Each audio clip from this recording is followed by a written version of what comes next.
弟兄姊妹平安，今天是2022年的2月25号。今天的经文是诗篇99篇，申命记第9章第6到14节，使徒行传第10章第1到第8节。今天要跟大家分享的主题是改变。说到过新年，可能最多被提起的一些词句，大概就是跟红包啊、跟祝福啊这些有关。还有呢，就是像除旧布新等这样的祝福的话语。但是除旧布新并不如同张贴一张红色的春联，写上了4个字就好了。今年很多的朋友表示，最近几年呢，就不再像过去一样，在过年的时候每扇窗都拆下来清洗了，就是平常保持良好，然后过年的时候特别的把屋子里面整理整理就好了，这样子哈。因为全部整理太费事了。但是呢，真的要改变，必须要能够放下旧的，就像那些窗户一样，才能迈向新的生命、新的作为。放下的功课真的很难，这也难怪朋友们都不再用那个把窗户拆下来因为很费功夫的。但要放下，首先我们要先衡量。不是什么东西都放就是说什么东西是必须要放下的，而且很有可能在旧的东西也有可能帮助我们更新的。我们去思考这个事情。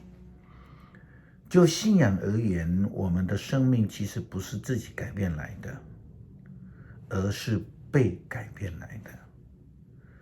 这是基督徒信仰的一个基本原则，就是我们的很多东西都是被动，比如说被动的恩典、被称义、被成圣、被上帝所改变，而我们主动的部分是我们有意愿，而且要付出行动。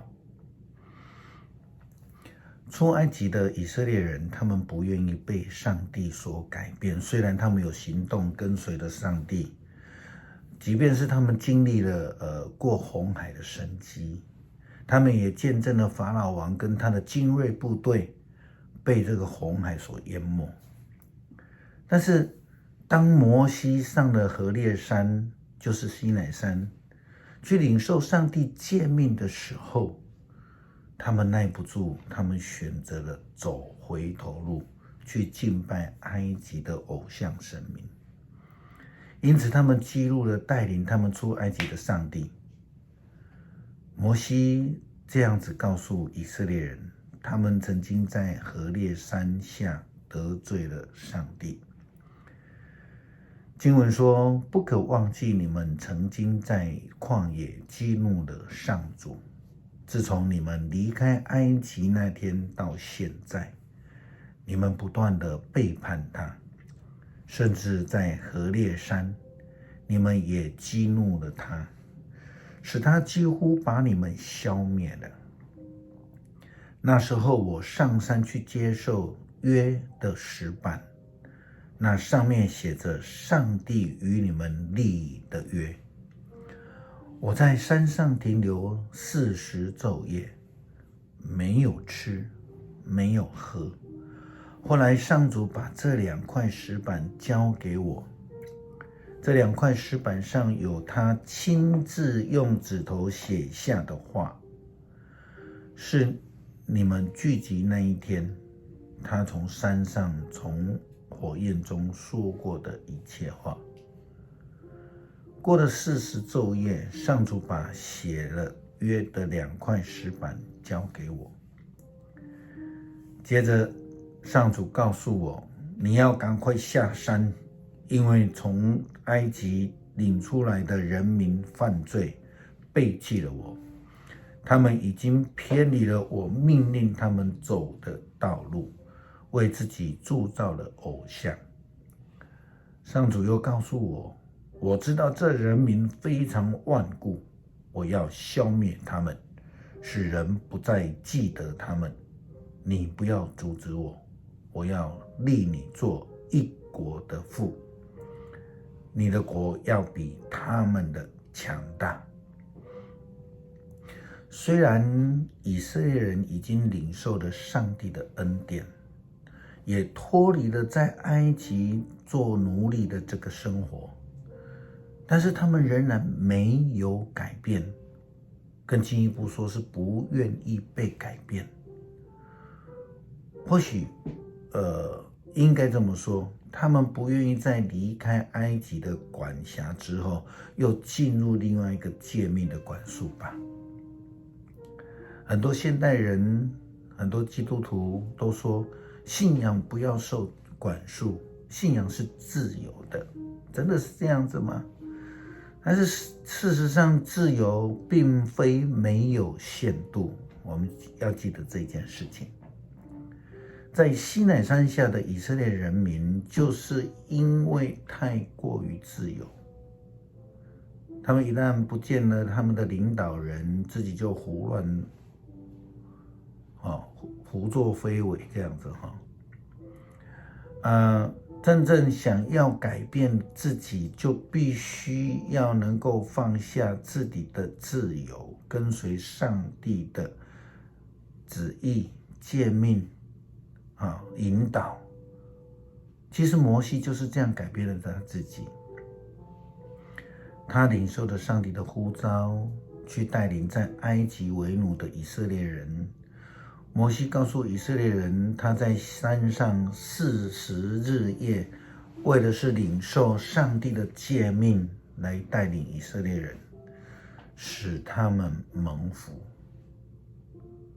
这就好像耶稣基督在传福音、宣扬救恩之前，也曾经禁食了40日夜，胜过了撒旦的试探。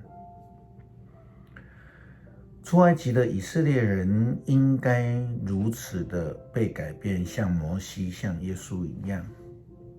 如果他们这样子的话，就不至于得罪了上帝。但是非常可惜的是，他们无法跟饥饿40日夜为他们领受诫命的摩西来同行。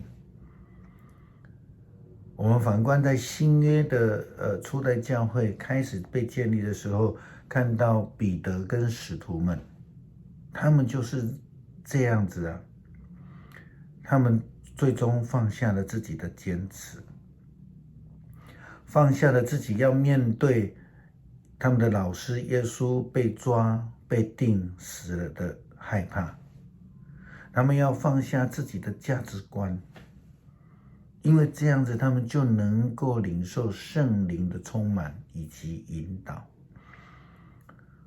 我们常说彼得在圣灵降临之后，跟他之前可以说是判若两人。被圣灵感动带领的彼得，他没有停在这边，他的生命继续的被改变当中，因为他是顺服了。今天的经文记载在使徒行传第10章，我们看到彼得受到圣灵的呼召去传福音给一位罗马的军官哥尼流。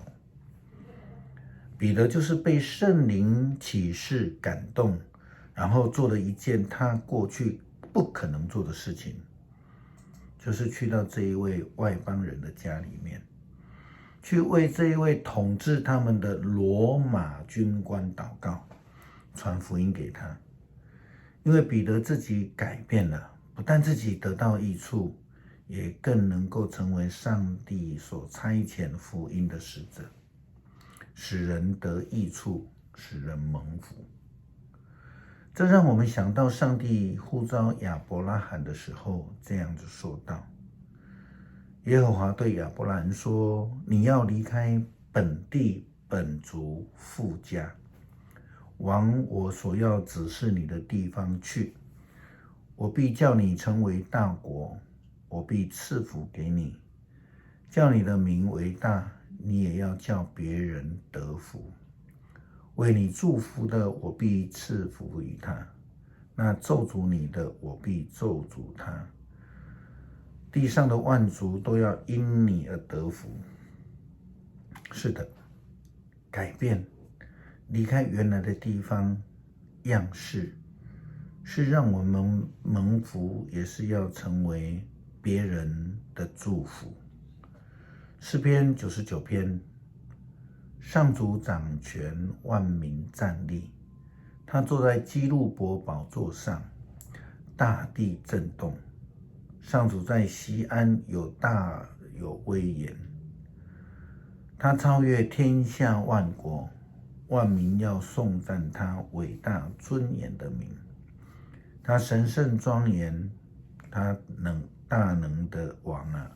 你喜爱公正，你在以色列家中建立公平，你伸张正义，支持公道，要颂赞上主我们的上帝，要在他的宝座前敬拜，他神圣庄严。